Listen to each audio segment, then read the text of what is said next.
Denise Sittler is in the meeting, and if she has graciously volunteered that if you have any questions during the presentation, she will see that and bring that to our attention to answer those questions. Thanks, Denise, for being so willing. All right, moving on. So with the adoption of the rules, the Department of Corrections, myself spearheading a EDIS work group.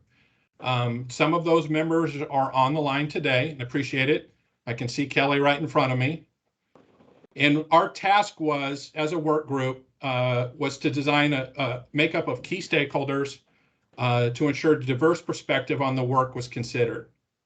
Our goals in that was to revise OAR 291-209 and accomplish the intent of House Bill 2172, define and set clear compliance standards for those that are out now in special populations, since we now have some sex offense that are going to be allowed for earned discharge.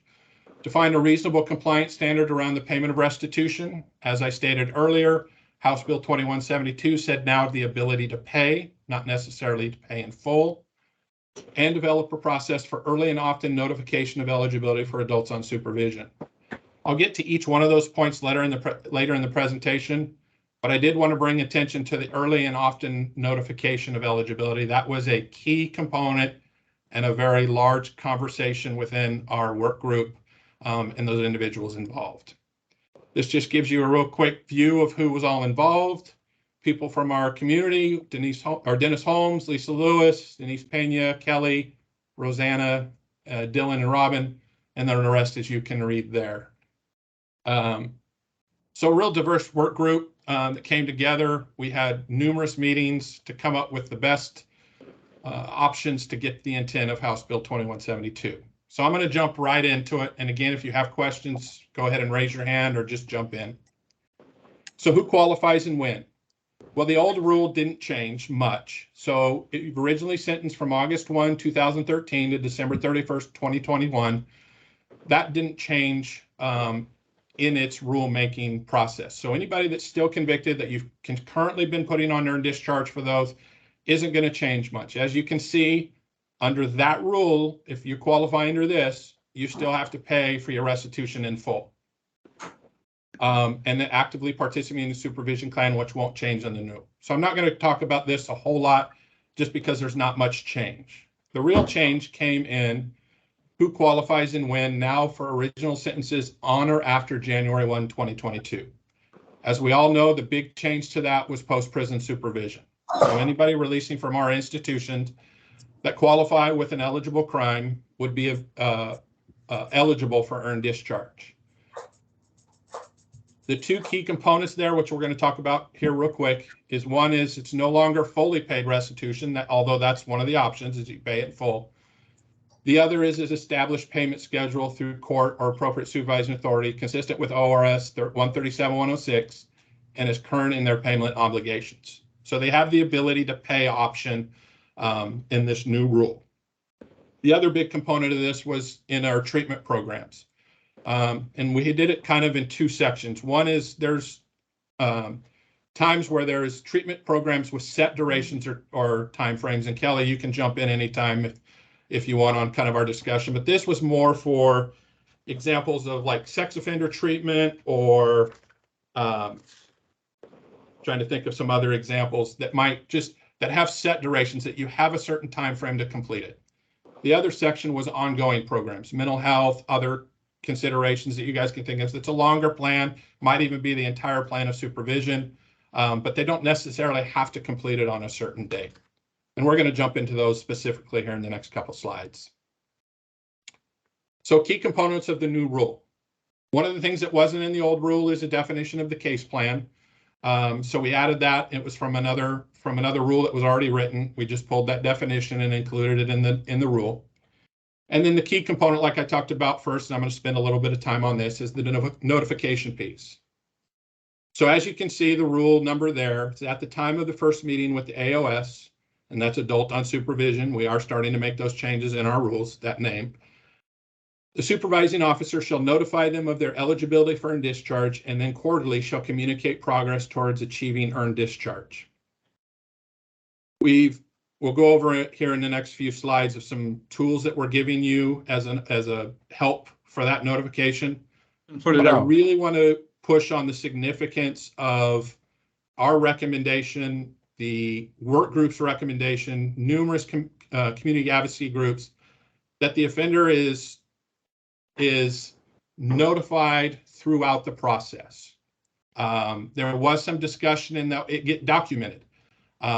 We weren't able to get that or put that into the rule, but it is a recommendation of ours that as much as you can document their progress. Are they eligible? What do they need to do to achieve earned discharge? And then throughout their supervision, are they meeting those requirements? So it really involves the AOS in the plan of trying to earn earned discharge. So as we go through this, I'm going to show you a couple different templates that we provided that you can use. Your counties can make their own. They can steal from ours and shift it to where they want it. The other option is at the end of this meeting, you guys can email me later if you'd like for us to come up with something that might help with suggestions from POs that we could put together and then send out to the entire state, and that you guys can utilize yourselves if you want. Any questions on the notification piece? All right, this is a good group. Right after lunch, everybody's tired and full. So, Mark. Oh, I'm hearing one. Yeah, it's Denise. So Jessica's asking if the PO refers the client to treatment rather than it being by the court order, right. Does that have to be completed as well? I was going to say yes, and that would also be part of the case plan, I'm assuming, and therefore completion needs to happen or in substantial compliance with it, correct? Yes. Yeah. If it's ordered by a PO and it's a set time frame, it would need to be, and you're exactly right, Denise. It's part of the case plan, also part of a determined treatment. I knew this question was coming up, and thank you for it. In regards to if we do not meet with our limited supervision AOSs and they are ineligible because there isn't a case plan, it's whatever you have in the works for the AOS. If you don't do a case plan normally, that doesn't exclude them from being a part of earned discharge because we didn't do a case plan. It would be if you've got a case plan in place and they're following it, they would then be eligible if they meet all the other factors. If it's something that you don't use for case bank or low case, it wouldn't be a requirement. Andy?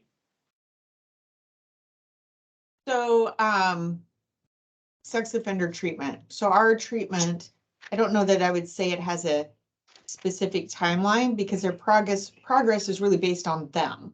Mm-hmm. So, you might have one guy that's in there for 16 months and another guy, it's been 3 years. Right. So is it just, again, falling back to that case plan that they're not fully engaged or however you want to go about that?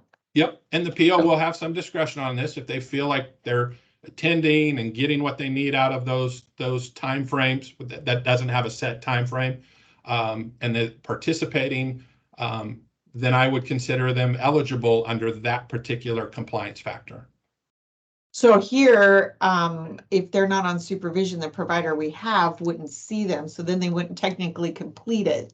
So it's like a catch-22 in that respect. Sure. On those, I'd probably work with you on a case-by-case basis on those. Again, there's going to be few and far between on those sex offender ones and which ones qualify. So if those ever arose, you can always reach out to me and we can talk through them whether or not they'd have eligibility or not.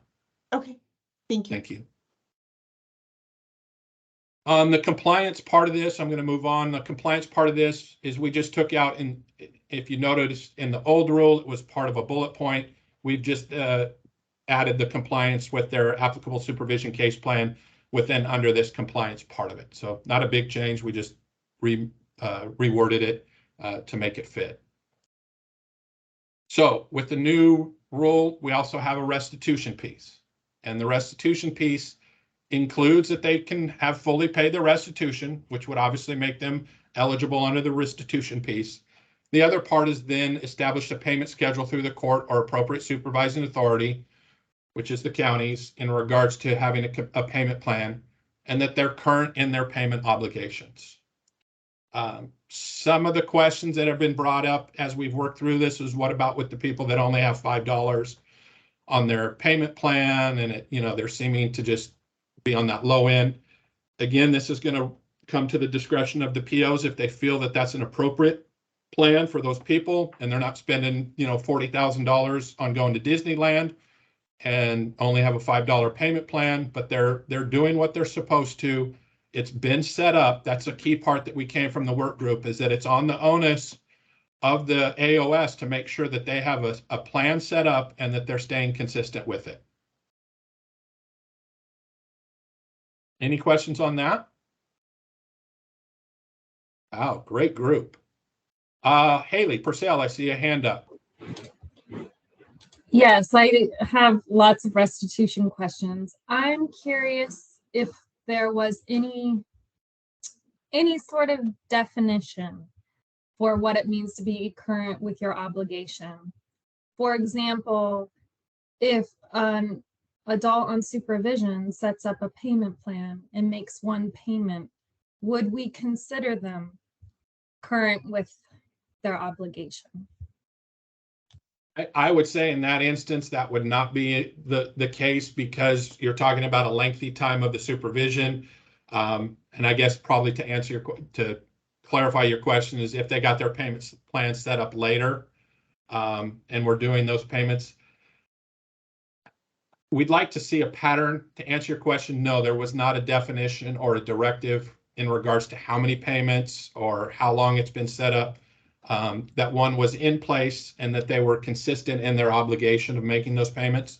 So again, I would leave that discretion to the PO in regards to, are they really compliant and trying to get those payments made, would then bring it back to you whether or not they would be eligible for earned discharge.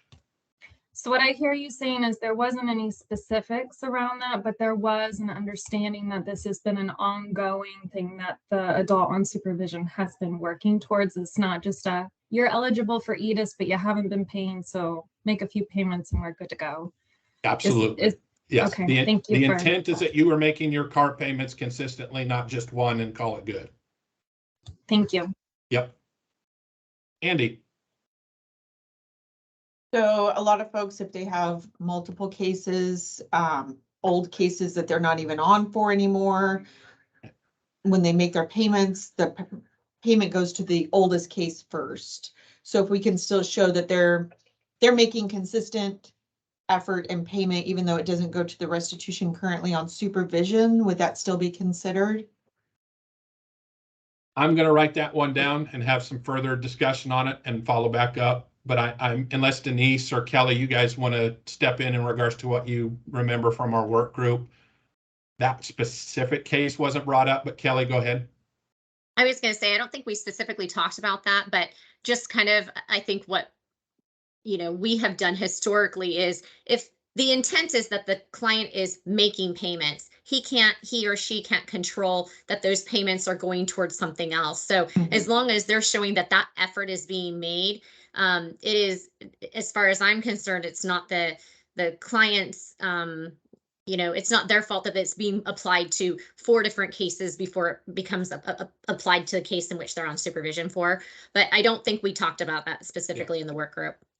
And it's not specifically put in the rule that they have to make it, that they're making payment plans on their restitution for this case. So I think, Andy, if they're making a good faith effort to make those, regardless of where it's going, that would suffice on this rule part. Okay. Thank you. Thank you. Yep. And then the treatment part, which we've already talked about in regards to the set durations or timeframes or ongoing treatment. Any other questions on those? Okay. So this is Exhibit A. This is just, and I know it's hard to see. I'll have connections to rules and stuff. I see everybody putting on their glasses and leaning forward. Basically, these are the crimes through the House bill that was put in that would be non-eligible. And for these, Judy Bell has been working diligently to test our process through the Doc 400 in these things. I know Denise is working on the report side of it. I'll make sure that there's a link to this, and I'll make sure everybody gets a better copy that shows it. I'll send it to OACCD DL, and they can send it out to everybody. Basically, Measure 11 crimes and those that we see in the STTL and the others line up with this. Judy, I'm going to have you jump in real quick and put you on the spot. Some of these, it's just going to be tagged on the that it's ineligible because it's real easy. It's, you know, murder 1. Obviously, that's going to be. Judy, can you kind of explain the difference between where we put determined manually and then the ones that we have that the Doc 400 will obviously catch? Yes, and I do want to say, and I don't know, maybe I just didn't catch you. Any of these are eligible if the conviction date is prior to 1/1/22. It's only after this goes into Correct. effect that these become ineligible. Correct. Not that you're likely to be moving these with earlier conviction dates anyway. And I say all, but there's actually one misdemeanor listed, so that one's not eligible ever. But to go back to your question, on all of these that don't say determine manually, we are working to program them into the system to be blocked so that you don't really have to think about it. If you try to close, you know, I can't read these, but you know, one of those listed that don't say determine manually, the system programming should stop you.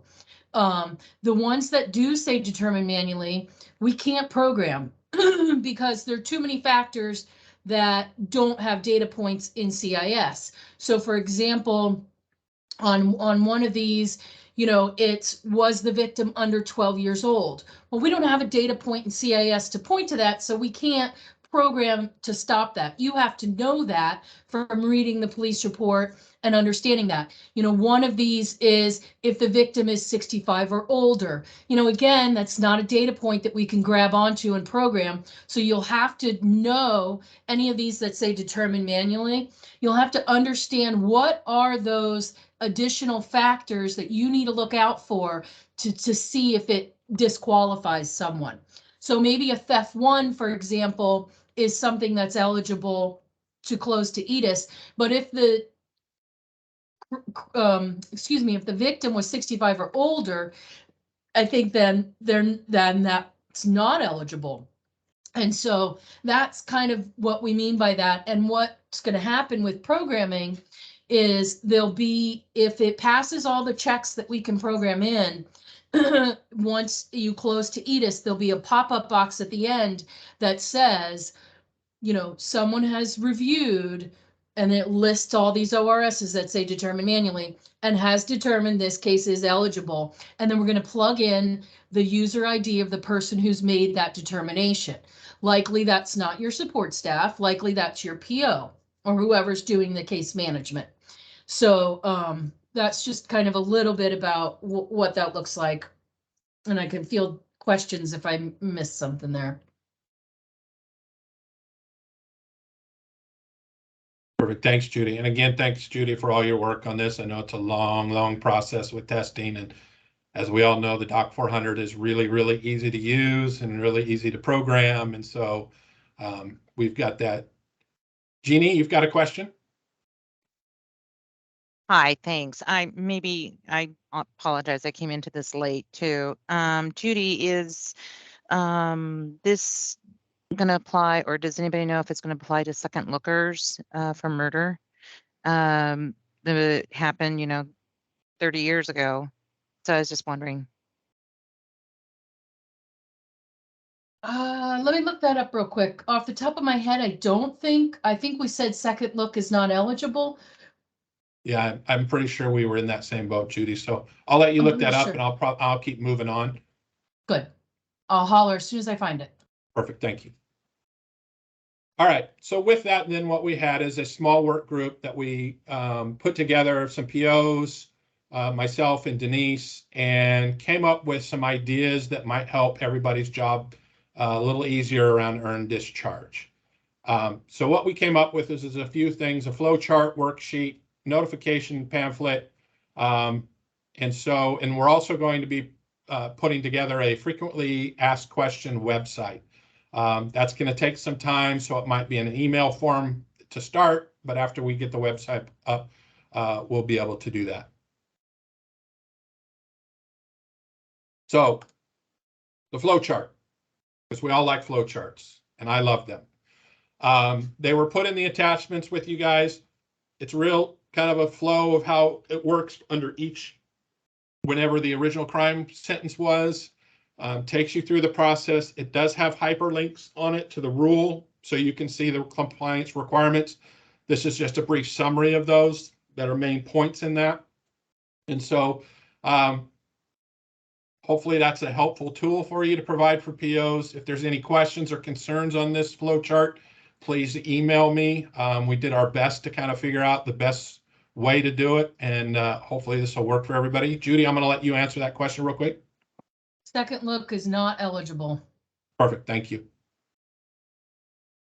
Thank you. And then we did a checklist, and I've got to put that checklist up. So I think this was used by a county in regards to the older EDIS rule, and kind of the helps for going through a checklist of do they qualify, along with the information. It's a report that was used to finish it up. Kelly, I think this came from Clackamas and others used it. But this is what you guys were using to go through the review and then push it on to getting approval. Yes, that's correct. Thank you. Sorry. So again, I've given it to everybody as an attachment in a Word document. If you want to cut, paste, make it 2 pages, don't use it at all, however you guys want to use it.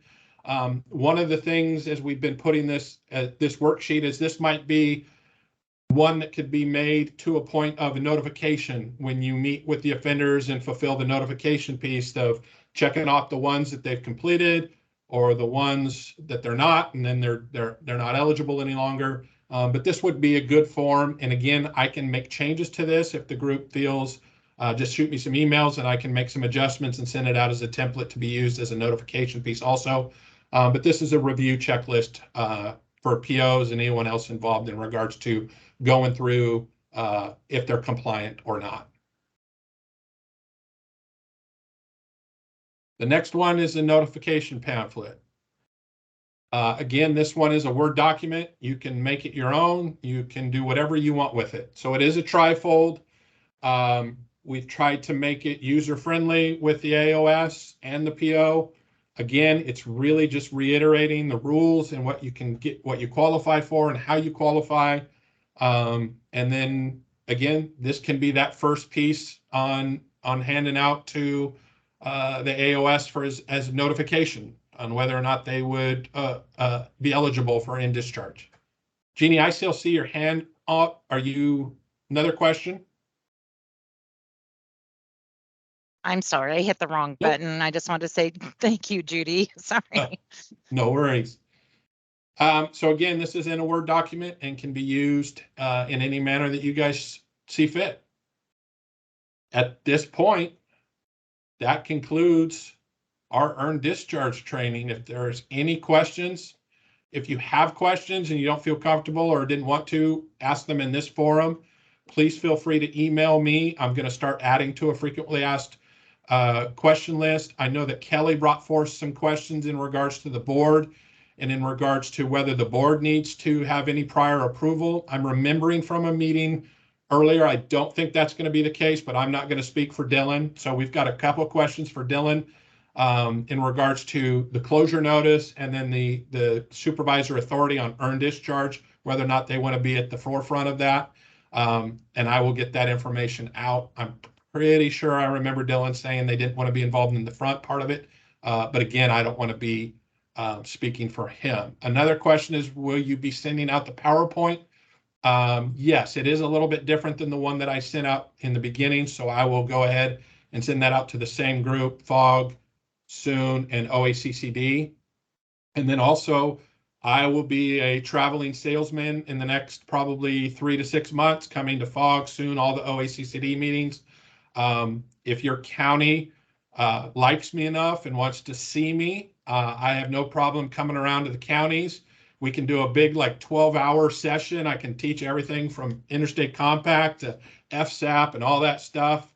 I'll bring snacks and drinks and vodka, and we can go do all that. So, or whiskey, I guess, for those that choose that. So anyway, I really appreciate. If there's no other questions, I'm going to give you a half an hour back on your day, and I will approve everyone to go just have a break, paid break. You're all good. Don't worry about it.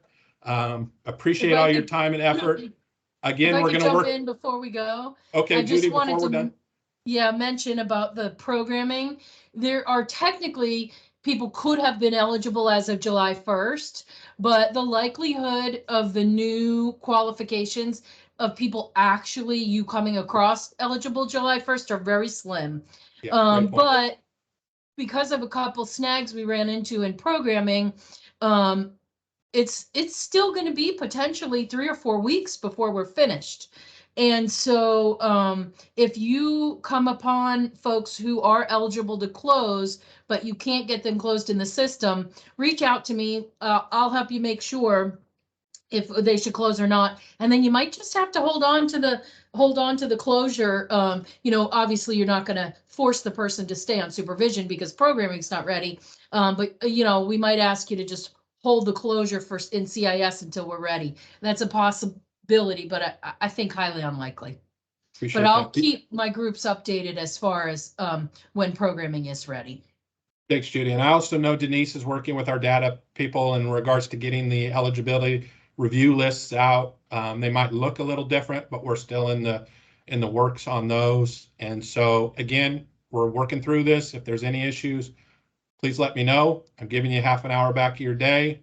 It's always great to see Coach Carly on this call.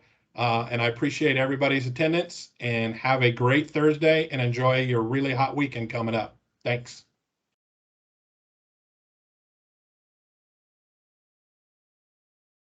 Thank you.